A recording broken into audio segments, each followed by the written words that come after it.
Hello दोस्तों, good afternoon. इसके पहले मैं सिंपल सेंटेंस का डेफिनेशन बताया था। सिंपल सेंटेंस होता क्या है, सिंपल सेंटेंस किसे कहते हैं? जिसमें पोसेशन की बात किया जाए, जिसमें स्टेट की बात किया जाए, कंडीशन की बात किया जाए, उसे सिंपल सेंटेंस कहते हैं। उसमें कोई एक्शन नहीं होता है, ठीक है। तो अब इंग्लिश बोलने के लिए हमको कोई ना कोई तो सेंटेंस बोलना पड़ेगा, उससे शुरुआत तो करना पड़ेगा। और अचानक तो इंग्लिश बोलने आएगा नहीं, तो हम ग्रेजुअल करके अगर सेंटेंस को इंग्लिश में बनाते हैं तो one day you can become a good speaker and writer too। तो चलिए हम रूल नंबर 1 बताते हैं कि कैसे हम हिंदी सेंटेंसेस को इंग्लिश में ट्रांसलेट करेंगे और बाद में बोल सकते हैं। देखिए, रूल नंबर 1 यहाँ पर कह रहा है कि वैसा सेंटेंस जो है, हूँ, हो, हैं से खत्म हो। इसे समझ में आ गया होगा कि वैसा सेंटेंस दिन भर में जो बोलते हैं इसमें कोई एक्शन नहीं हो, लेकिन हाय, हूँ, हो से खत्म होता है, उसे हम सिंपल सेंटेंस कहेंगे। और उसका रूल क्या होगा? तो जब भी मेरा है, हूँ, हो, है होता है, ऐसे खत्म होता है कोई भी सेंटेंस, जैसे माँ दयालु होती है, वह मेरा दोस्त है, भारत एक महान देश है, अंग्रेजी बहुत जरूरी है, तो सबके अंत में क्या आ रहा है आ रहा है। तो इसका इंग्लिश होगा क्या?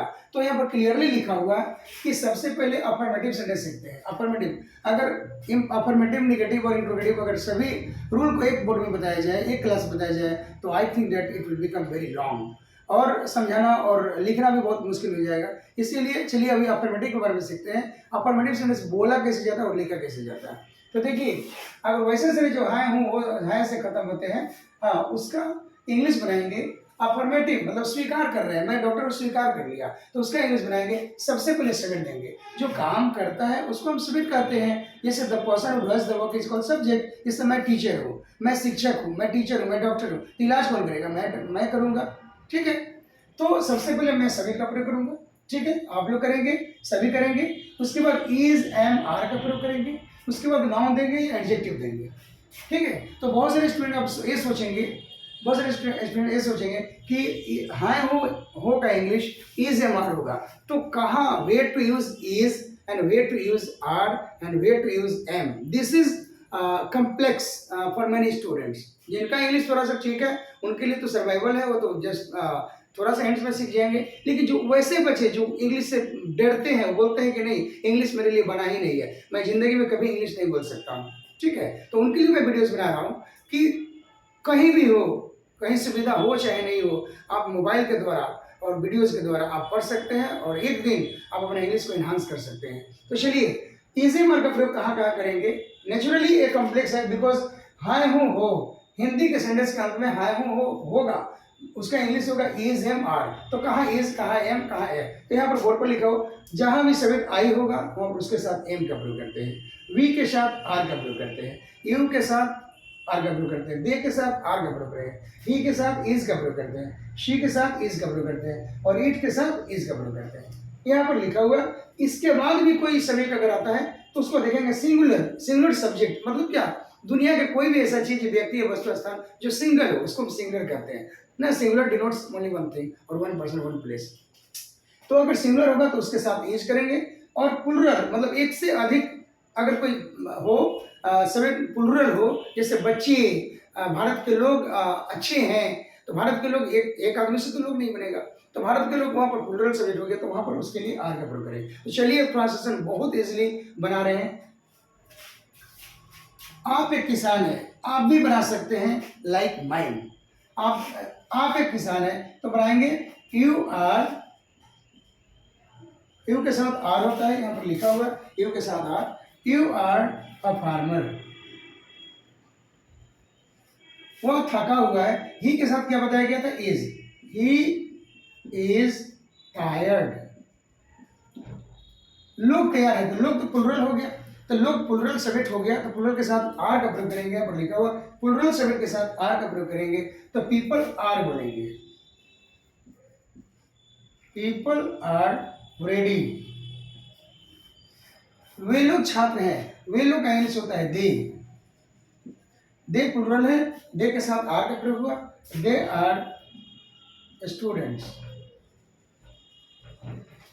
मैं चिंतित हूं, आई के साथ एम का प्रयोग होता है, तो आई के साथ बिल्कुल रखेंगे एम। आई के बाद आई यहाँ पर सब्जेक्ट हो गया, उसके बाद इसमें से कोई लेना है तो आई के साथ तो एम ले लिए। हाँ, तो आई एम वरीड।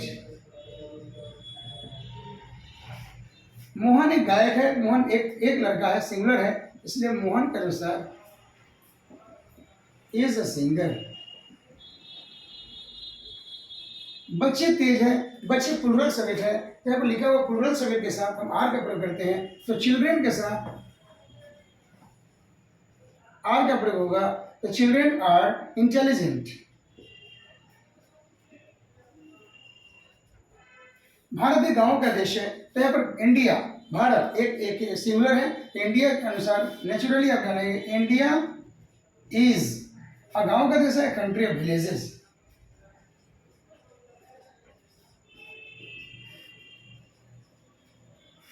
सो दोस्तों यहाँ पर कितना आसान तरीके से इज एम आर का प्रयोग सिखाया गया, जिस हिंदी के सेंटेंस में सेंटेंस के अंत में अगर हाय हो आता है, हाय हो आता है, तो उसके लिए हम इज एम आर का प्रयोग करेंगे। और आप भी जब इजीली बहुत सारे सेंटेंसेस जो डेली लाइफ में बोलते हैं, और आप खड़े खड़े आप सेंटेंस बना सकते हैं, बस आपको थोड़ा सा एफर्ट लगाना होगा।